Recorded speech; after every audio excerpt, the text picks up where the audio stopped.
ಪ್ರಿಯ ವಿಶ್ವಾಸಿಗಳೇ, ನನ್ನ ಸಹೋದರ ಸಹೋದರಿಯರೇ, ನಾವು ನಂಬಿರೋದು ಸತ್ಯ ದೇವರನ್ನು, ನಿತ್ಯ ನಿತ್ಯ ಜೀವವನ್ನು ಕೊಡುವಂತ ದೇವರನ್ನು.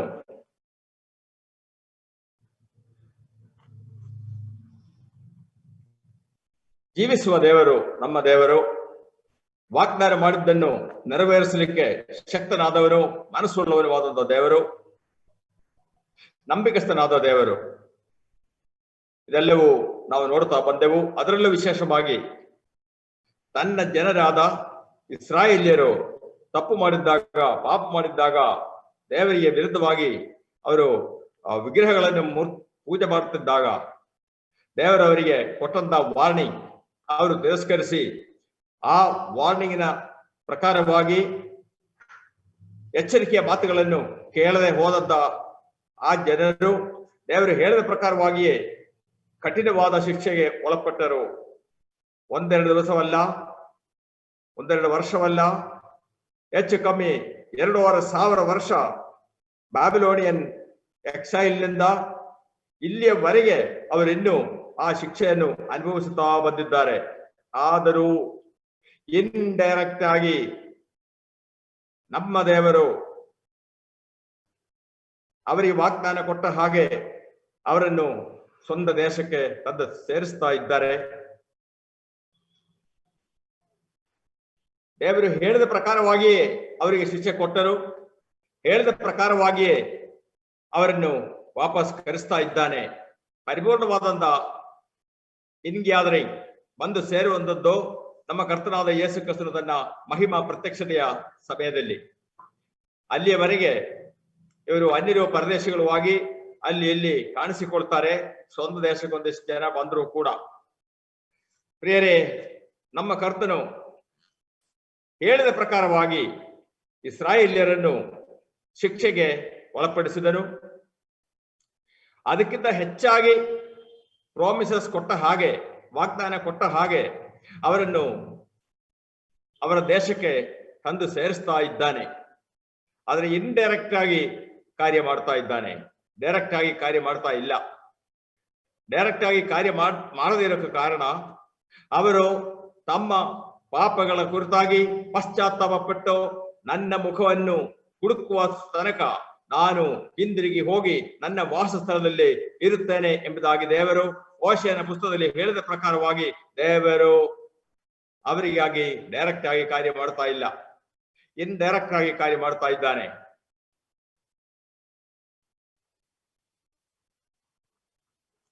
ಇಂಡೈರೆಕ್ಟ್ ಆಗಿ ಕಾರ್ಯ ಮಾಡ್ತಾ ಇದ್ದರು. ದೇವರು ಹೇಳಿದ ಪ್ರಕಾರವಾಗಿ ಎಲ್ಲವೂ ನಡೀತಾ ಇದೆ. ನಾವು ಕಳೆದ ದಿವಸಗಳಲ್ಲಿ ಧ್ಯಾನ ಮಾಡಿದ್ದೆವು. ಏನ್ ಪ್ರಾಮಿಸ್ ಮಾಡಿದ್ದಾನೆ ಅದೇ ಪ್ರಾಮಿಸಸ್ ಅದೇ ರೀತಿಯಾಗಿ ನೆರವೇರ್ತಾ ಇದೆ.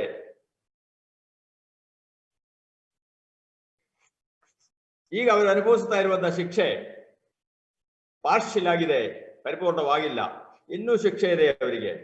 ಅವರ ಆ ಶಿಕ್ಷೆ ಪರಿಪೂರ್ಣವಾಗಬೇಕಾದ್ರೆ, ಭಯಂಕರವಾದ ಶಿಕ್ಷೆ ಅವರಿಗೆ ಬರಬೇಕಾದ್ರೆ ದಾನಿಯೇಲನ ಮುಖಾಂತರವಾಗಿ ದೇವರು ತಿಳಿಸಿದ ಆ 70ನೇ ವಾರ ಶುರುವಾಗಬೇಕು.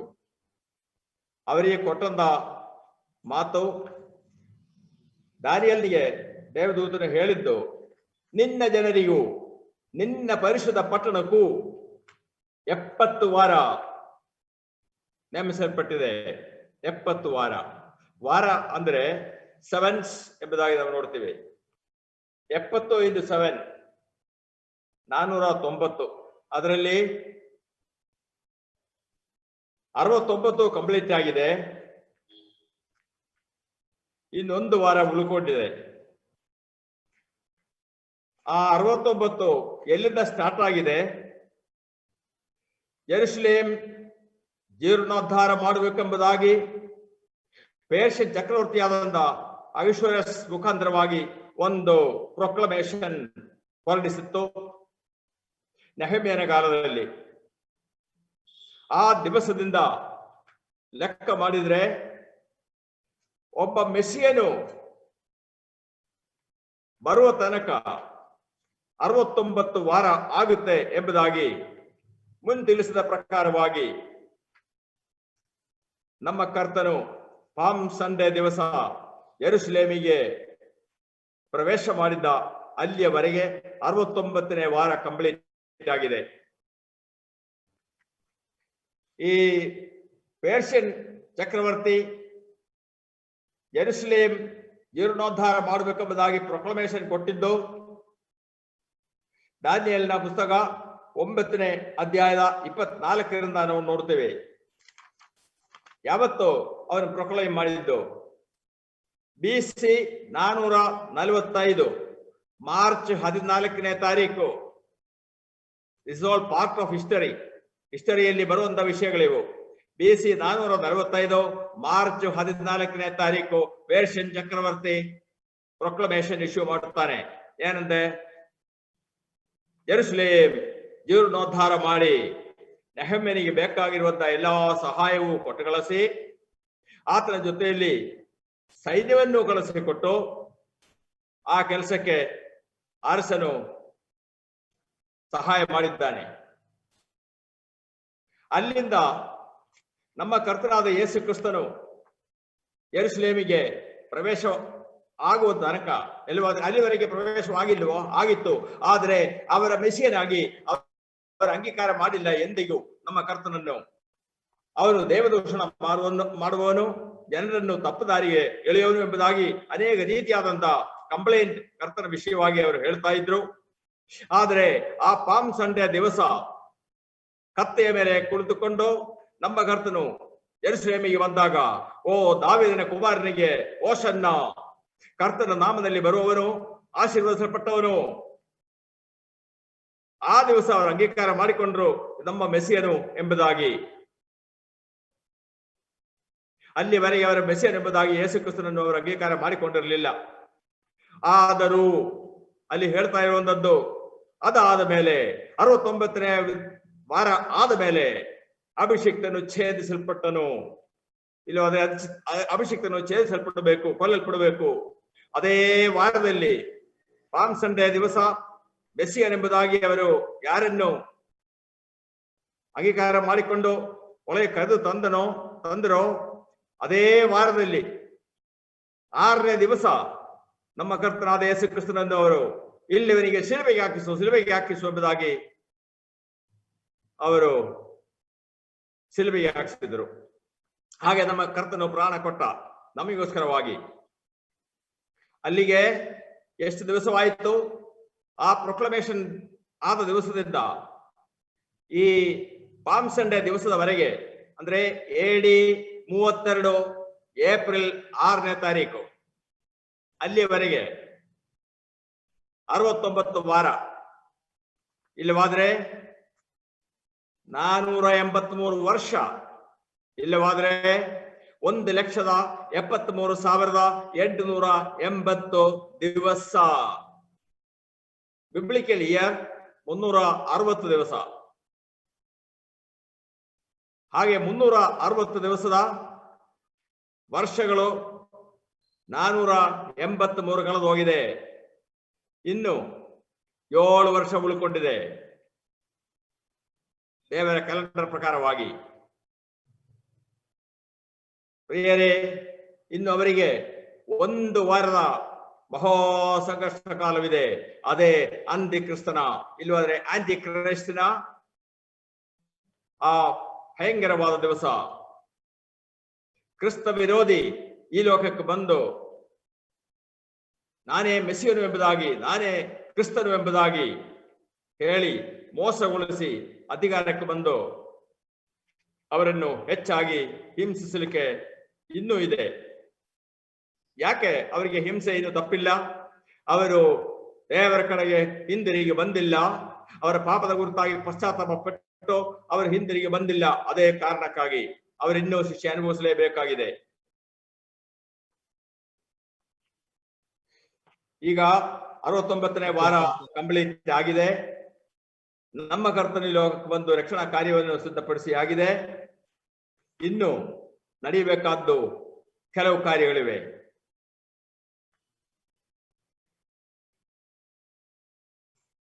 ಸುಮಾರು 2000 ವರ್ಷದಿಂದ, ಇಲ್ಲವಾದ್ರೆ 1900 ವರ್ಷದಿಂದ ಸ್ವಂತ ದೇಶ ನಷ್ಟಪಡಿಸಿಕೊಂಡು ಅನ್ಯ ದೇಶಗಳಲ್ಲಿ ಪರದೇಶಿಗಳಾಗಿ ಇದ್ದಂತ ಇಸ್ರಾಯೇಲ್ ಜನರು ಇಂದು ದೇವರ ವಾಗ್ದಾನಕ್ಕನುಸಾರವಾಗಿ ವಾಪಸ್ ಬರ್ತಾ ಇದ್ದಾರೆ.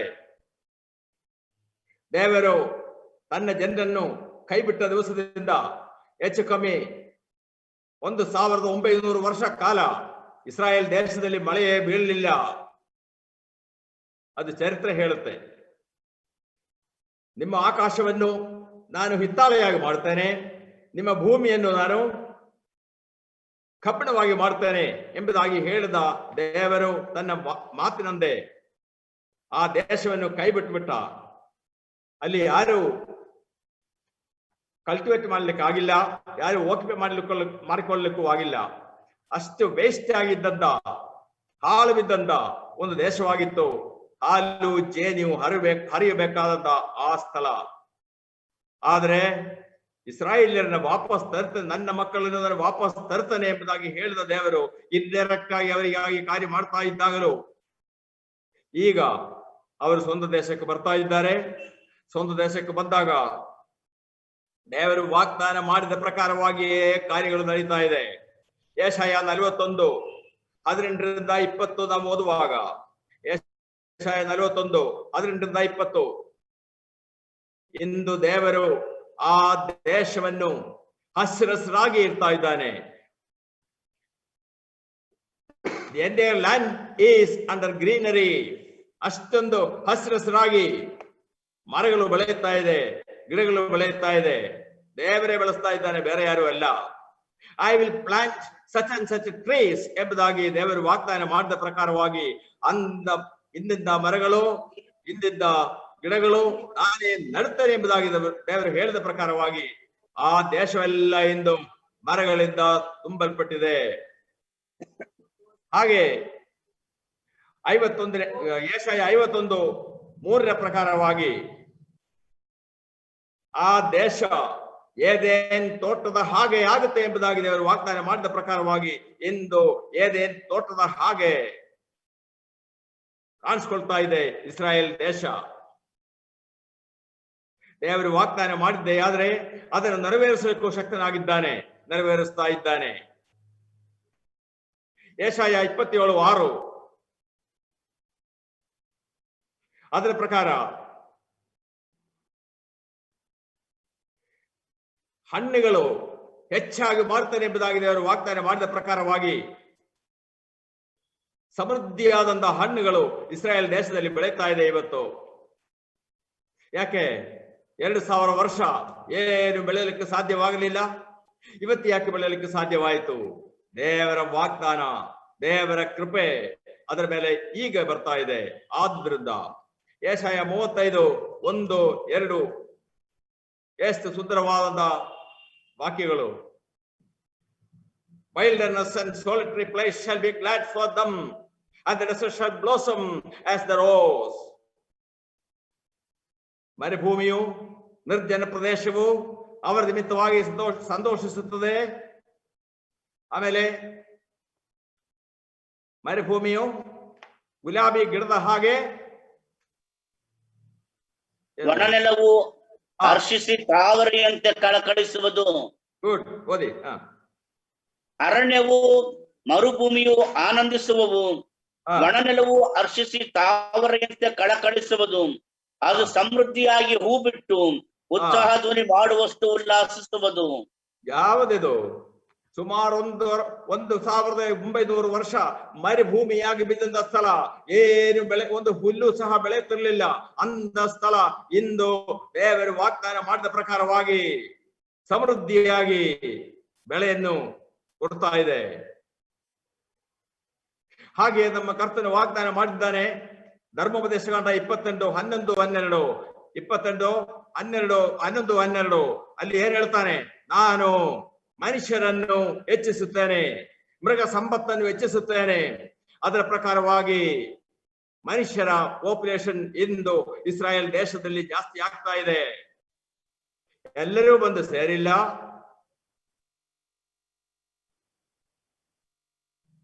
ಕೆಲವರು ಮಾತ್ರ ಇದ್ದಾರೆ. ಮೋರ್ ದನ್ 50% ಬಂದಿರ್ಬೇಕು ಆಗಲೇ. ಹಾಗೆ ಮೃಗ ಸಂಪತ್ತು, ಡೊಮೆಸ್ಟಿಕ್ ಆನಿಮಲ್ಸ್ ಬಹಳವಾಗಿ ಅವರು ಸಾಕ್ತಾ ಇದ್ದಾರೆ.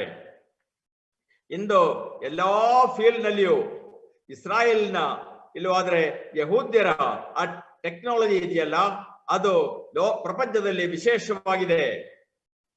They are in the four front in all the technology. ಎಲ್ಲಾ ಟೆಕ್ನಾಲಜಿಯಲ್ಲಿಯೂ ಅವರು ಮುಂದೆ ಇದ್ದಾರೆ. ಎಲ್ಲದರಲ್ಲಿಯೂ ಅಗ್ರಿಕಲ್ಚರಲ್ ಫೀಲ್ಡ್ ಆಗಲಿ, ಹಾರ್ಟಿಕಲ್ಚರ್ ಫೀಲ್ಡ್ ಆಗಲಿ, ಇಲ್ಲ ಸೈಂಟಿಫಿಕ್ ಫೀಲ್ಡ್ ಆಗಲಿ, ಇಲ್ಲ ಡಿಫೆನ್ಸ್ ಫೀಲ್ಡ್ ಆಗಲಿ, ಎಲ್ಲದರಲ್ಲಿಯೂ ಅವರೇ ಫಸ್ಟ್ ಇದ್ದಾರೆ. ಹಾಗೆಯೇ ಹೆಚ್ಚು ಕಮ್ಮಿ 100ಕ್ಕಿಂತ ಮೇಲೆ ದೇಶಗಳಿಂದ ಅವರ ಸ್ವಂತ ದೇಶಕ್ಕೆ ಬಂದಂತ ಇಸ್ರಾಯೇಲ್ಯರಿಗೆ ಅವರವರ ದೇಶದಲ್ಲಿ ಆಡ್ತಾ ಇದ್ದಂತ ಭಾಷೆ ಮಾತ್ರ ಗೊತ್ತಿತ್ತು. ಸ್ವಂತ ಭಾಷೆಯಾದಂತ ಹೀಬ್ರೂ ಅವ್ರು ಮರ್ತೇ ಬಿಟ್ಟಿದ್ರು. ಆದ್ರೆ ನಮ್ಮ ದೇವರು ವಾಗ್ದಾನ ಮಾಡಿದ್ದಾನೆ, ಅವರ ದೇಶದಲ್ಲಿ ಅವರ ಸ್ವಂತ ಭಾಷೆ ಅವರು ಮಾತನಾಡ್ತಾರೆ ಎಂಬುದಾಗಿ. ಸೆಫನಿಯ 3:9 ನಾವು ನೋಡ್ತೇವೆ. ಅದೇ ಭಾಷೆ ಎಂದು ಹೀಬ್ರೂ ಭಾಷೆಯಿಂದ ಅವರಿಗೆ ನ್ಯಾಷನಲ್ ಲ್ಯಾಂಗ್ವೇಜ್ ಆಗಿದೆ. ಹೇಗೆ ಸಾಧ್ಯ? ನಾನು ಅನೇಕ ಸಾರಿ ಹೇಳಿದ್ದೇನೆ, ನಾನಿಲ್ಲಿ ಬಂದು ಈ ಕರ್ನಾಟಕ ಸ್ಟೇಟಿಗೆ ಬಂದು 60 ವರ್ಷ ಇನ್ನೂ ಕಂಪ್ಲೀಟ್ ಆಗಿಲ್ಲ. ಇನ್ನು 1-2 ಜನರೇಷನ್ ಪಾಸ್ ಆಗ್ಬಿಟ್ರೆ ನನ್ನ ಮಕ್ಕಳು ಮೊಮ್ಮಕ್ಕಳು ಎಲ್ಲ ವಾಪಸ್ ನಮ್ಮ ಊರಿಗೆ ಹೋಗಿ ಸೆಟ್ಲ್ ಆಗಲಿಕ್ಕೆ ಕಷ್ಟ. ಅನೇಕ ಜನರು ಇಲ್ಲಿ ಇದ್ದಾರೆ, ತಮಿಳುನಾಡಿನಿಂದ, ಆಂಧ್ರದಿಂದ, ಬೇರೆ ಕಡೆಯಿಂದ ಬಂದು ಸೆಟ್ಲ್ ಆದವರು ಕರ್ನಾಟಕ ಸ್ಟೇಟ್ ಅಲ್ಲಿ ಇದ್ದಾರೆ. ನಾನು ಅವರಿಗೆ ಕೇಳಿರ್ತೇನೆ, ನಿಮಗೀಗ ವಾಪಸ್ ಹೋಗ್ಲಿಕ್ಕೆ ಆಗುತ್ತಾ? ಎಲ್ಲಿ ಆಗುತ್ತೆ ಬ್ರದರ್, ಎಲ್ಲಿ ಆಗುತ್ತೆ? ಮಕ್ಕಳು ಬರಿಗೆಲ್ಲ ಕರ್ಕೊಂಡು ಹೋಗ್ಲಿಕ್ಕೆ ಆಗುತ್ತಾ? ಅವರಿಗೆ ಎಲ್ಲಿ ಸೆಟ್ಲ್ ಮಾಡ್ಲಿಕ್ಕೆ ಎಲ್ಲಿ ಆಗುತ್ತೆ? ಆಗಲ್ಲ. We are settled here, V cannot go back. ನಮ್ಮ ದೇಶ ಇದೆ. ಒಂದು ವೇಳೆ ಈ ಬಂದವರಲ್ಲಿ ಅವರ ಸಣ್ಣ ಸಣ್ಣ ಮಕ್ಕಳಿದಾರಲ್ಲ, ಅವ್ರಿಗೆ ಎಷ್ಟು ಜನಕ್ಕೆ ಅವರ ಪಿತೃಗಳ ಭಾಷೆ ಗೊತ್ತು? ಅನೇಕರಿಗೆ ಗೊತ್ತಿಲ್ಲ. ಈಗ ಅವರು ಸ್ವಂತ ದೇಶಕ್ಕೆ ಹೋದ್ರೆ ಇಲ್ಲಿಯ ಭಾಷೆನೇ ಮಾತಾಡಬೇಕು, ಸ್ವಂತ ದೇಶದ ಭಾಷೆ ಮಾತಾಡ್ಲಿಕ್ಕೆ ಬರಲ್ಲ. ಹಾಗೆ ಇಸ್ರಾಯೇಲಿಗೆ ಬಂದಾಗ ಅವರ ಸ್ವಂತ ಭಾಷೆ ಅವರ ಮಕ್ಕಳಿಗೆ ಗೊತ್ತಿರಲಿಲ್ಲ. ಆದ್ರೆ ಇವತ್ತು ಹೇಗೆ ಮಾತಾಡ್ತಾ ಇದ್ದಾರೆ? Hebrew is their national language today. ದೇವರು ತನ್ನ ವಾಗ್ದಾನ ಕೊಟ್ಟ ಕಾರಣ ಅದೇ ಭಾಷೆ ಅವರ ದೇಶದಲ್ಲಿ ಇವತ್ತು ಆಡ್ತಾ ಇದ್ದಾರೆ. ಯಹೂದ್ಯರಿಗೂ ಅವರ ದೇವರಿಗೂ ಮಧ್ಯೆ ಇರುವಂತಹ ಸಂಬಂಧ ಅದು ವಿಶೇಷವಾದದ್ದು. ಅದು ಮುರಿದು ಹೋಗುವಂತದ್ದಲ್ಲ. ಕೆಲವರು ಹೇಳ್ತಾರೆ, ಇಲ್ಲ ಕರ್ತನ ಒಂದು ಸಾಮ್ಯ ಹೇಳಿಬಿಟ್ಟು ಈಗ ಇಸ್ರಾಯೇಲ್ಯರನ್ನು ಕಂಪ್ಲೀಟ್ ಆಗಿ ನಾಶಪಡಿಸಿಬಿಡ್ತಾನೆ ಎಂಬುದಾಗಿ ಹೇಳಿದಾನೆ. ಆದುದರಿಂದ ಇಸ್ರಾಯೇಲ್ಯರ ದೇವರು ಕೈಬಿಟ್ಟು ಬಿಟ್ಟಿದ್ದಾನೆ, ಇನ್ನು ಇಸ್ರಾಯೇಲ್ಯರ ವಿಷಯವಾಗಿ ದೇವರು ಕೇರ್ ಮಾಡಲ್ಲ ಎಂಬುದಾಗಿ. ಅದು ಹಾಗಲ್ಲ. ಕರ್ತನು ಸಾಮ್ಯ ಹೇಳಿಬಿಟ್ಟು, ಹಾಗಾದ್ರೆ ಒಂದು ದ್ರಾಕ್ಷಿ ತೋಟ ಮಾಡಿ ಬೇರೆ ರೈತರಿಗೆ ಗೊತ್ತಿಲ್ಲ, ರೈತರಿಗೆ ಒಪ್ಪಿಸಿ ದೂರ ದೇಶಕ್ಕೆ ಹೋಗಿ ವಾಪಸ್ ಬಂದಾಗ ಆ ಪ್ರತಿಫಲ ಕೇಳಲಿಕ್ಕೆ ಹೋದಾಗ ಪ್ರತಿಫಲ ಕೊಟ್ಟಿಲ್ಲ. ಕೆಲಸದವರನ್ನ ಕೆಲಸದವರನ್ನು ಹೊಡೆದು ಸಾಯಿಸಿ ವಾಪಸ್ ಹೊಡೆದು ಸಾಯಿಸಿದ್ರು, ಇಲ್ಲ ಕೆಲವರನ್ನ ಹೊಡೆದು ವಾಪಸ್ ಕಳಿಸಿದ್ರು. ಕೊನೆಗೆ ಆ ದ್ರಾಕ್ಷಿ ತೋಟದ ಯಜಮಾನ ಬಂದಾಗ ಏನ್ ಆಗಬಹುದು ಎಂಬುದಾಗಿ ಯಹೂದ್ಯರಿಗೆ ಕೇಳಿದಾಗ ಅವ್ರು ಹೇಳ್ತಾರೆ, ಆ ದುಷ್ಟರನ್ನು ಎಲ್ಲರನ್ನು ನಾಶ ಮಾಡಿ ಆ ತೋಟ ಇನ್ನೊಬ್ಬರಿಗೆ ಯಾರಿಗಾದ್ರೂ ಕೊಡ್ತಾನೆ ಎಂಬುದಾಗಿ. ಅದೇ ಹಿಡ್ಕೊಂಡು ಯೇಸು ಕ್ರಿಸ್ತ ಹೇಳಿದ್ದಾನೆ, ಯಹೂದ್ಯರನ್ನು ಕಂಪ್ಲೀಟ್ ಆಗಿ ನಾಶಪಡಿಸಿ ಬಿಡ್ತಾನೆ ಎಂಬುದಾಗಿ. ಇಲ್ಲ, ಕರ್ತನು ಹೇಳಿಲ್ಲ, ಅದು ಯಹೂದ್ಯರು ಹೇಳಿದ ಮಾತದು. ಆ ದುಷ್ಟರನ್ನು ನಾಶಪಡಿಸಿ ಇಲ್ಲವಾದ್ರೆ ಕೊಂದು ಹಾಕಿ ಬೇರೆಯವರಿಗೆ ಆ ತೋಟ ಒಪ್ಪಿಸುತ್ತಾನೆ ಎಂಬುದಾಗಿ ಹೇಳಿದ್ದು ಯಹೂದ್ಯರು ಹೇಳಿದ್ದು, ಕರ್ತನು ಹೇಳಿದ್ದಲ್ಲ. ಹಾಗೆ ಆ ದೇವರಿಂದ ಆಶೀರ್ವದಿಸಲ್ಪಟ್ಟ ಜನಾಂಗವನ್ನು ನಮ್ಮ ಕರ್ತನು ಎಂದಿಗೂ ಕೈ ಬಿಟ್ಟಿಲ್ಲ. ಅವರನ್ನು ಇಂದು ಪರಿಪಾಲಿಸುತ್ತಾ ಇದ್ದಾನೆ ಇಂಡೈರೆಕ್ಟ್ ಆಗಿ. ಹಾಗೆ ದೇವರು ಇಸ್ರಾಯೇಲ್ಯರಿಗೆ ಕೊಟ್ಟಂತ ಆ ಒಂದು ಒಡಂಬಡಿಕೆ ಅದು ಶಾಶ್ವತವಾದಂತ ಒಡಂಬಡಿಕೆ. ಅದು ನಿಂತು ಹೋಗೋದಲ್ಲ, ಅದು ಸ್ಟಾಪ್ ಆಗೋದಲ್ಲ. ಅವರನ್ನು ನಾಶಪಡಿಸಲಿಕ್ಕಾಗಿ ಅಲ್ಲ ದೇವರವರನ್ನು ಆರಿಸಿಕೊಂಡಿದ್ದು. ಹಾಗೆಯೇ ಇಂದು ಅವರ ಸ್ವಂತ ದೇಶ, ಅವರ ಪಿತೃಗಳ ಕೈನಲ್ಲಿ ಇದ್ದಂತ ದೇಶ ಇಂದು ಇಸ್ರಾಯೇಲ್ನ ಸ್ವಂತ ದೇಶವಾಗಿದೆ, ಅವರ ಕೈಗೆ ಬಂದು ಸೇರಿದೆ. ಅದು ಅಲ್ಲ, ಅವರ ಟೆಂಪಲ್ ಸೈಟ್ ಅವರ ಕೈನಲ್ಲಿದೆ, ಜೆರುಸಲೇಮ್ ಪೂರ್ತಿಯಾಗಿ ಅವರ ಕೈನಲ್ಲಿದೆ. ಆದರೆ ಇಷ್ಟೊಂದು ಸಮೃದ್ಧಿಯಾಗಿರುವಂತ ಈ ದೇಶದಲ್ಲಿ ವಾಸಿಸುವಂತ ಯಹೂದ್ಯರು ನೆಮ್ಮದಿಯಾಗಿ ವಾಸಿಸಲಿಕ್ಕೆ ಬಿಡ್ತಾ ಇಲ್ಲ ಸುತ್ತಲೂ ಇರುವಂತ ಜನಾಂಗಗಳು. ಯಾಕೆ? ಅವರ ಮೇಲೆ ಅಷ್ಟೊಂದು ಅಸೂಯೆ ಇದೆ. ಎಲ್ಲರ ಪ್ರಾಮಿಸ್ ಏನಂದ್ರೆ, ಇಲ್ವಾದ್ರೆ ಓತ್ ಏನಂದ್ರೆ, ಇಸ್ರಾಯೇಲ್ಯರನ್ನು ಕಂಪ್ಲೀಟ್ ಆಗಿ ನಾಶಪಡಿಸಬೇಕು, ಒಬ್ಬರಿಬ್ಬರನ್ನಲ್ಲ, ಕಂಪ್ಲೀಟ್ ಆಗಿ. ಇರಾನ್ನ ಎಕ್ಸ್ ಪ್ರೆಸಿಡೆಂಟ್ ಅಹ್ಮದಿನೆಜಾದ್ ಹೇಳಿದ್ದು, we will not trust until we wipe out Israel from out of the world map. World ಮ್ಯಾಪಿನಿಂದ ಇಸ್ರಾಯೇಲನ್ನ ಅಳಿಸಿ ಬಿಡುವ ತನಕ ನಾವು ಸುಮ್ಮನೆ ಇರೋದಿಲ್ಲ. ಏನ್ ಮಾಡ್ಲಿಕ್ಕಾಗುತ್ತೆ? ಏನು ಮಾಡ್ಲಿಕ್ಕಾಗೋದಿಲ್ಲ. ಆದ್ರೆ ದೇವರೇ ಹೇಳ್ತಾನೆ, ಅವರನ್ನು ನಾನೇ ಬೇಕಾದ್ರೆ ನಾಶಪಡಿಸಿ ಬಿಡ್ತಾನೆ ಎಂಬುದಾಗಿ.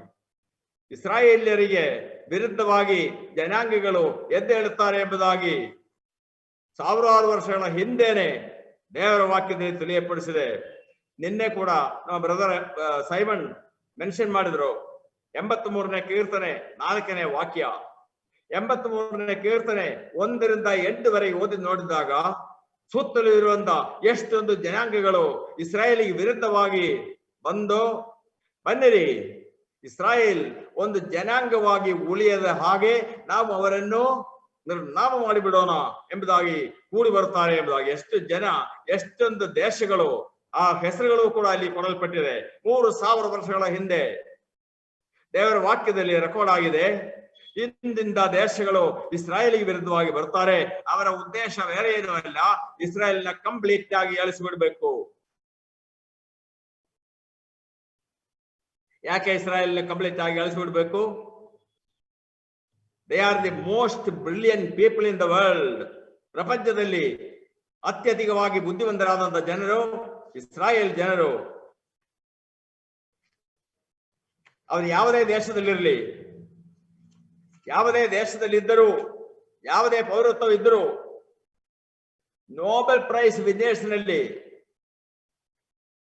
ಯಾರು ಮುಂದೆ ಇದ್ದಾರೆ? The highest percentage of Nobel Prize winners are the Jews. ಯಹೂದ್ಯರೇ ಹೆಚ್ಚಿನ ನೋಬೆಲ್ ಪ್ರೈಸ್ ತಗೊಂಡಿರುವವರು. ಯಾವುದೇ ದೇಶದಲ್ಲಿರಲಿ, ದೇಶದ ವಿಷಯವಲ್ಲ ಹೇಳ್ತಾ ಇರೋದು. ದ ರೈಸ್, ಆ ಜನಾಂಗ, ಯಹೂದ್ಯ ಜನಾಂಗ ನೋಬೆಲ್ ಪ್ರೈಸ್ ವಿನ್ನರ್ಸ್ ಅಲ್ಲಿ ಫಸ್ಟ್ ಇದ್ದಾರೆ.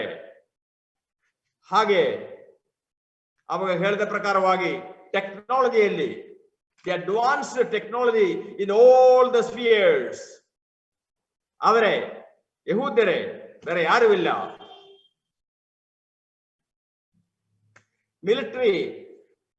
ಮಿಲಿಟರಿ ಕೆಪಾಸಿಟಿ ನೋಡಿದ್ರೆ ಸಣ್ಣ ದೇಶ ಇರಬಹುದು, ಸಣ್ಣ ದೇಶ, ಆದ್ರೂ ಅವರ ಮಿಲಿಟರಿ ಕೆಪಾಸಿಟಿ ಬೇರೆ ಯಾವ ದೇಶಕ್ಕಿಂತಲೂ ಎಫಿಷಿಯಂಟ್ ಆಗಿದೆ, ಕೇಪಬಲ್ ಆಗಿದೆ. ಹಾಗೆ ನಾವು ನೋಡಿದೀವಲ್ಲ, ಅವರ ದೇಶ ಯಾವ ರೀತಿಯಲ್ಲಿ ಫ್ರೂಟ್ಫುಲ್ ಆಗಿದೆ ಎಂಬುದಾಗಿ, ಫಲಭೂಯಿಷ್ಠವಾಗಿದೆ. ಎಷ್ಟೊಂದು ಚೆನ್ನಾಗಿ ಅವರು ಅಗ್ರಿಕಲ್ಚರಲ್ ಫೀಲ್ಡ್ ಮುಂದೆ ಬಂದಿದ್ದಾರೆ. ಈ ಕಾರಣವೆಲ್ಲ ಶತ್ರುಗಳು ನೋಡಿಕೊಂಡು ಈ ದೇಶ ನಮಗೆ ಬೇಕು ಎಂಬುದಾಗಿ ಬರ್ತಾ ಇದ್ದಾರೆ ಇಸ್ರಾಯೇಲ್ ಮೇಲೆ ಬೀಳಲಿಕ್ಕೆ. ಭೂಮಿಯ ಮಧ್ಯ ದೇಶವಾಗಿದೆ ಇಸ್ರಾಯೇಲ್, ಭೂಮಿಯ ಮಧ್ಯ ದೇಶವಾಗಿದೆ. ಆ ದೇಶವನ್ನು ದೇವರು ಒಂದು ಸೂಚಕವಾಗಿ ಇಟ್ಟಿದ್ದಾನೆ. It is placed there as an ensign. ಪ್ರಿಯರೇ, ಆ ದೇಶದಲ್ಲಿ ನಮ್ಮ ದೇವರ ಕಣ್ಣು ಯಾವಾಗಲೂ ಇರುತ್ತೆ ಎಂಬುದಾಗಿ ದೇವರು ತಾನೇ ಹೇಳಿದ್ದಾನೆ. ಆ ದೇಶ ಇಂದ ಅವರ ಕೈನಿಂದ ತೆಗೆದು ತಾವು ವಶಪಡಿಸಿಕೊಳ್ಳಲಿಕ್ಕಾಗಿ ಪ್ರಯತ್ನ ಪಡ್ತಾ ಇದೆ ಸುತ್ತಲೂ ಇರುವಂತಹ ದೇಶಗಳು. ಅದಾಗುತ್ತಾ? ಹೌದು, ಆಗುತ್ತೆ. ದೇವರು ತಾನೇ ಹೇಳಿದ್ದಾನೆ. ಓದಿ, ಯಾರಾದ್ರೂ ಒಬ್ಬರು ಓದಿ, ಯೆರೆಮೀಯನ ಪುಸ್ತಕ 31-37ನೇ ವಾಕ್ಯದ ಕೊನೆ ಭಾಗ ಮಾತ್ರ. ಆಗ ಇಸ್ರಾಯೇಲ್ ವಂಶವು ಮಾಡಿರುವ ಸಕಲ ದುಷ್ಕೃತ್ಯಗಳ ನಿಮಿತ್ತ ನಾನು ಆ ವಂಶವನ್ನು ನಿರಾಕರಿಸಿಬಿಟ್ಟೇನು ಎಂಬುದಾಗಿ. ಆಗ ಇಸ್ರಾಯೇಲ್ ವಂಶವು ಲಾಸ್ಟ್ ಭಾಗ. ಆಗ ಇಸ್ರಾಯೇಲ್ ವಂಶವು ಮಾಡಿರುವ ಸಕಲ ದುಷ್ಕೃತ್ಯಗಳ ನಿಮಿತ್ತ ನಾನು ಆ ವಂಶವನ್ನು ನಿರಾಕರಿಸಿ ಬಿಟ್ಟೇನು. ಆಯ್ತಾ? ನಿರಾಕರಿಸಿಬಿಟ್ಟು ದೇವರು ತಾನೇ ಹೇಳ್ತಾ ಇದ್ದಾನೆ, ಆಯ್ತು ನಾನೇ ತೆಗೆದು ಬಿಡ್ತೇನೆ. ಆದ್ರೆ ಅದರ ಹಿಂದೆ ಮುಂದೆ ಬೇರೆ ಇದೆ, ಕಂಡೀಷನ್ಸ್ ಇದೆ. ಅದನ್ನ ಆಮೇಲೆ ಓದಾನ, ಈಗ ಬೇಡ. ಹಾಗೆ 33, ಯೆರೆಮೀಯ 33-21ನೇ ಕೊನೆ ಭಾಗ, 21ನೇ ವಾಕ್ಯದ ಕೊನೆ ಭಾಗ. ಆಗ ಅಲ್ಲೂ ಇದೆ 33-21 ಕೊನೆ ಭಾಗ. ಆಗ ನನ್ನ ದಾಸನಾದ ದಾವೀದನಿಗೂ ನನ್ನ ಸೇವಕರಾಗಿರುವ ಲೇವಿಯರಾದ ಯಾಜಕರಿಗೂ ನಾನು ಮಾಡಿದ ನಿಬಂಧನೆಯು ನಿಂತು ಹೋಗಿ ದಾವೀದನ ಸಿಂಹಾಸನಾಸೀನನಾಗಿ ಆಳತಕ್ಕ ಅವನ ಸಂತಾನದವನೊಬ್ಬನೂ ಉಳಿಯದೆ ಹೋದಾನು. ನೋಡಿದ್ರಾ? ಆಯ್ತು, ದೇವರೇ ಹೇಳ್ತಾ ಇದ್ದಾನೆ, ಆಯ್ತು, I will destroy them, I will remove them, ನಾನೇ ತೆಗೆದು ಬಿಡ್ತೇನೆ ಅವರಿಗೆ. ಆಯ್ತು, ಇದು ನಾವು ಪೂರ್ತಿಯಾಗಿ ಓದೋಣ. ಯೆರೆಮೀಯನ ಪುಸ್ತಕ 31ನೇ ಅಧ್ಯಾಯ 35-37 ಓದಿ, ಗಟ್ಟಿಯಾಗಿ ಓದಿ ಬ್ರದರ್. ಎಲ್ಲ ಇಸ್ರಾಯೇಲ್ನ ಕಂಪ್ಲೀಟ್ ಆಗಿ ಅಳಿಸಿ ಬಿಡ್ಬೇಕೆಂಬುದಾಗಿ ಬರ್ತಾ ಇದ್ದಾರಲ್ಲ, ಅವರಿಗೆ ದೇವರು ಹೇಳುವಂತ ಮಾತು 31-35-37. ಯೆಹೋವನು ಇಸ್ರಾಯೇಲರನ್ನು ಎಂದಿಗೂ ತ್ಯಜಿಸನು. ಹಗಲಿನಲ್ಲಿ ಸೂರ್ಯನನ್ನು, ರಾತ್ರಿಯಲ್ಲಿ ಚಂದ್ರ ನಕ್ಷತ್ರಗಳ ಕಟ್ಟಳೆಗಳನ್ನು ಪ್ರಕಾಶವಾಗಿ ನೇಮಿಸುವಾತನು, ಅಲೆಗಳು ಬೋರ್ಗರಿಯುವಷ್ಟು ಸಮುದ್ರವಾಗಿ ರೇಗಿಸುವಾತನು, ಸೇನಾಧೀಶ್ವರನಾದ ಯೆಹೋವನೆಂಬ ನಾಮಧೇಯದಿಂದ ಪ್ರಸಿದ್ಧನೂ ಆಗಿರುವ ಯೆಹೋವನು ಇಂತೆನ್ನುತ್ತಾನೆ, ಈ ಕಟ್ಟಳೆಗಳು ನನ್ನ ಪರಾಂಬರಿಕೆಗೆ ಬಾರದೆ ತೊಲಗಿ ಹೋದರೆ ಆಗ ಇಸ್ರಾಯೇಲ್ ಸಂತಾನವು ನನ್ನ ಪರಾಂಬರಿಕೆಗೆ ಬಾರದೆ ಎಂದಿಗೂ ಜನಾಂಗವಾಗದೆ ಹೋಗುವುದು. ಯೆಹೋವನು ಈಗನ್ನುತ್ತಾನೆ, ಮೇಲೆ ಆಕಾಶ ಮಂಡಲವನ್ನು ಅಳೆಯಬಹುದಾದರೆ, ಕೆಳಗೆ ಭೂಮಂಡಲದ ಅಸ್ಥಿವಾರವನ್ನು ಪರೀಕ್ಷಿಸಬಹುದಾದರೆ, ಆಗ ಇಸ್ರಾಯೇಲ್ ವಂಶವು ಮಾಡಿರುವ ಸಕಲ ದುಷ್ಕೃತ್ಯಗಳ ನಿಮಿತ್ತ ನಾನು ಆ ವಂಶವನ್ನು ನಿರಾಕರಿಸಿ ಬಿಟ್ಟೇನು. ಸಾಕು ಬ್ರದರ್, ಥ್ಯಾಂಕ್ ಯು. ಆಯ್ತಲ್ಲ, ಯಾರು ಅಳಿಸಬೇಕೆಂಬುದಾಗಿ ಬರ್ತಾ ಇದ್ದಾರೋ ಅವರಿಗೆ ದೇವರು ಹೇಳುವಂತ ಒಂದು ಸವಾಲಿದು. ಏನು? You must change this solar system. ಈ ಸೋಲಾರ್ ಸಿಸ್ಟಮ್, ರಾತ್ರಿ ಹಗಲು ಆಗಲಿಕ್ಕಾಗಿ ದೇವರಿಟ್ಟಿರುವಂತ ಈ ಒಂದು ನೇಮ ಇದೆಯಲ್ಲ, ಈ ಒಂದು ಸಿಸ್ಟಮ್, ಅದು ನೀನು ಅಳಿಸಿಬಿಡು. ಆವಾಗ ಇಸ್ರಾಯೇಲ್ಯರನ್ನು ನಾನೇ ಅಳಿಸಿಬಿಡ್ತೇನೆ ಎಂಬುದಾಗಿ ದೇವರು ವಾಗ್ದಾನ ಮಾಡ್ತಾ ಇದ್ದಾನೆ. ಸಾಧ್ಯನಾ? ನೀನ್ ಫಸ್ಟ್ ಇದು ಮಾಡ್ಬೇಕು. ಇಸ್ರಾಯೇಲ್ಯರನ್ನು ಆಮೇಲೆ ಅಳಿಸಕ್ಕೆ ನೋಡೋಣ. ಆಕಾಶದ ಎತ್ತರವನ್ನು ಅಳಿಯಬೇಕು, ಭೂಮಿಯ ಅಗಾಧತೆಯನ್ನು ಅಳಿಯಬೇಕು, ಆಮೇಲೆ ರಾತ್ರಿ ಹಗಲು ಆಗಲಿಕ್ಕಾಗಿ ದೇವರು ನಿಲ್ಲಿಸಿರುವಂತ ಈ ಸೋಲಾರ್ ಸಿಸ್ಟಮ್ ಅದು ನೀನು ಚೇಂಜ್ ಮಾಡಬೇಕು. ಆವಾಗ ನನ್ನ ಜನರಾದ ಇಸ್ರಾಯೇಲನ್ನು ನಾನೇ ತೆಗೆದು ಬಿಡ್ತೇನೆ. ನೀವೇನು ಬರೆದು ಬೇಕಾಗಿಲ್ಲ, ನೀವು ಈ ಕೆಲಸ ಮಾಡಿಕೊಡಿ. ಆಮೇಲೆ ಯೆರೆಮೀಯ 33-19-21. ಯೆರೆಮೀಯ 33-19-21. ಯೆಹೋವನು ಯೆರೆಮೀಯನಿಗೆ ಈ ಮಾತನ್ನು ದಯಪಾಲಿಸಿದನು. ಯೆಹೋವನು ಇಂತೆನ್ನುತ್ತಾನೆ, ನೀವು ಹಗಲಿರುಳೆಂಬ ನನ್ನ ನಿಬಂಧನೆಗಳನ್ನು ನಿಲ್ಲಿಸಿ ಹಗಲನ್ನು ഇരുಳನ್ನು ಅದರದರ ಸಮಯದಲ್ಲಿ ಉಂಟಾಗದಂತೆ ಮಾಡಬಹುದಾದರೆ ಆಗ ನನ್ನ ದಾಸನಾದ ದಾವೀದನಿಗೂ ನನ್ನ ಸೇವಕರಾಗಿರುವ ಲೇವಿಯರಾದ ಯಾಜಕರಿಗೂ ನಾನು ಮಾಡಿದ ನಿಬಂಧನೆಯು ನಿಂತು ಹೋಗಿ ದಾವೀದನ ಸಿಂಹಾಸನಾಸೀನನಾಗಿ ಆಳತಕ್ಕವನ ಸಂತಾನದವನೊಬ್ಬನೂ ಉಳಿಯದೆ ಹೋದಾನು.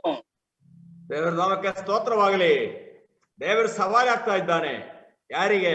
ಇಸ್ರಾಯೇಲಿನ ಶತ್ರುಗಳಿಗೆ. ಈ ಕಾರ್ಯ ನೀವು ಮಾಡ್ರಿ, ಹಾಗಾದ್ರೆ ಇಸ್ರಾಯೇಲನ್ನ ನಾನೇ ಅಳಿಸಿಬಿಡ್ತೇನೆ. ಪ್ರಿಯರೇ, ನಮ್ಮ ದೇವರು ನಂಬಿಕಸ್ಥನಾದ ದೇವರು. ತಾನು ವಾಗ್ದಾನ ಮಾಡಿದ ಪ್ರಕಾರವಾಗಿ ತನ್ನ ಜನರನ್ನು ಅವರ ಸ್ವಂತ ದೇಶಕ್ಕೆ ತರ್ತಾ ಇದ್ದಾನೆ. ಪರಿಪೂರ್ಣವಾಗಿ ತರಬೇಕಾದ್ರೆ the complete in gathering will take place only when the lord Jesus comes in his glory. ತನ್ನ ಮಹಿಮಾ ಪ್ರತ್ಯಕ್ಷತೆಯಲ್ಲಿ ಕರ್ತನಾದ ಯೇಸು ಕ್ರಿಸ್ತನು ಬಂದಾಗ ಆಗ ತನ್ನ ದೂತರನ್ನು ಕಳುಹಿಸಿ ತನ್ನ ಜನರನ್ನು ಆಕಾಶದ ಕಟ್ಟ ಕಳೆಯಿಂದಲೂ ವಾಪಸ್ ತರಿಸ್ತಾನೆ ಎಂಬುದಾಗಿ ವಾಗ್ದಾನವಿದೆ. ಮತ್ತಾಯನ ಸುವಾರ್ತೆ 24ನೇ ಅಧ್ಯಾಯ 21ನೇ ವಾಕ್ಯದಲ್ಲಿ ನಾವು ನೋಡ್ತೇವೆ ಈ ವಿಷಯ.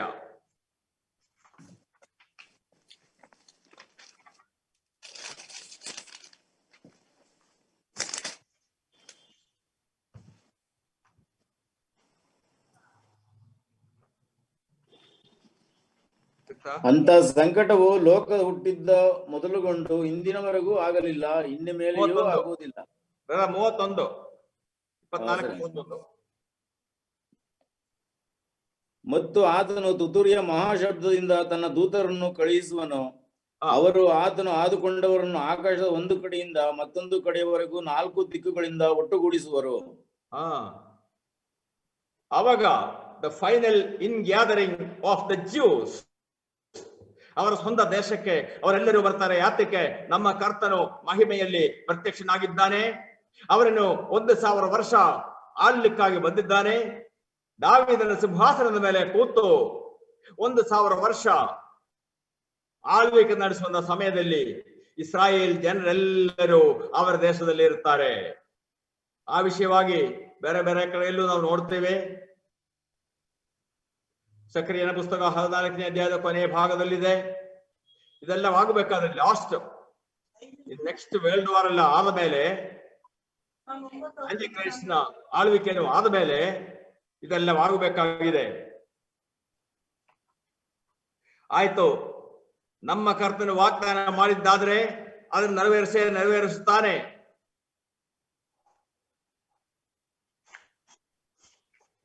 ಪ್ರಿಯರೇ, ನಮ್ಮ ದೇವರು ವಾಗ್ದಾನ ಮಾಡಿದ್ದನ್ನು ನೆರವೇರಿಸಲಿಕ್ಕೆ ನಂಬಿಕಸ್ಥನಾದ ದೇವರು. ಅದೇ ರೀತಿಯಾಗಿ ನಮ್ಮ ಕರ್ತನು ಇಗೋ ನಾನು ಬೇಗನೆ ಬರುತ್ತೇನೆ ಎಂಬುದಾಗಿ ಹೇಳಿದ್ದಾನೆ. ನಮ್ಮ ಕರ್ತನು ಬರ್ತಾ ಇದ್ದಾನೆ.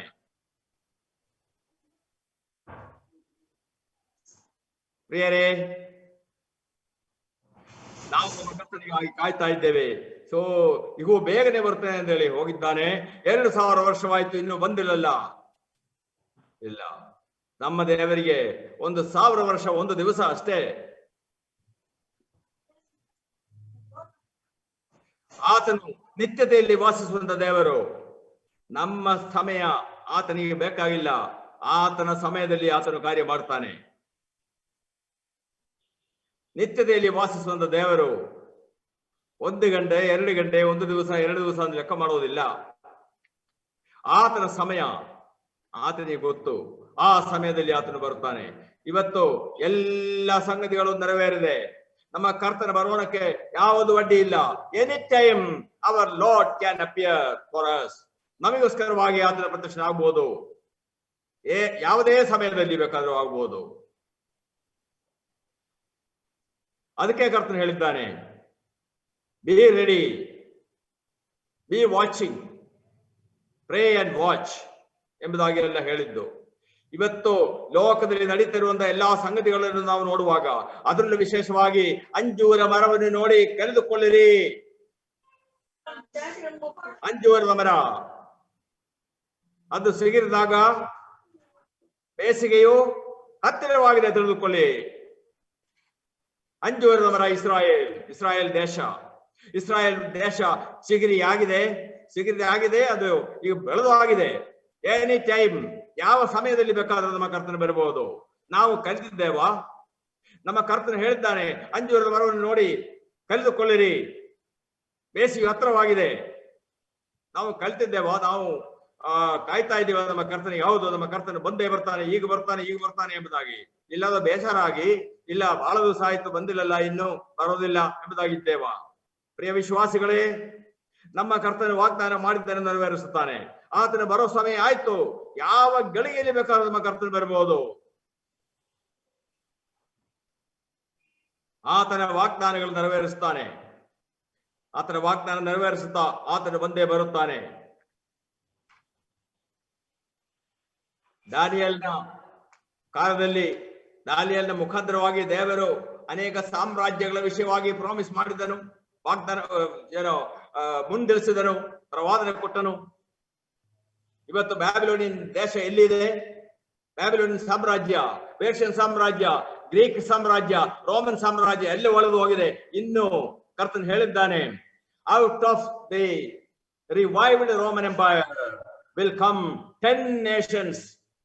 ರಿವೈವ್ಡ್ ರೋಮನ್ ಎಂಪೈರ್ ನಿಂದ ಬಂದಿರುವಂತದ್ದು ಇವತ್ತು ಯುರೋಪ್ ಎಲ್ಲ ಸೇರ್ಕೊಂಡಿದೆ.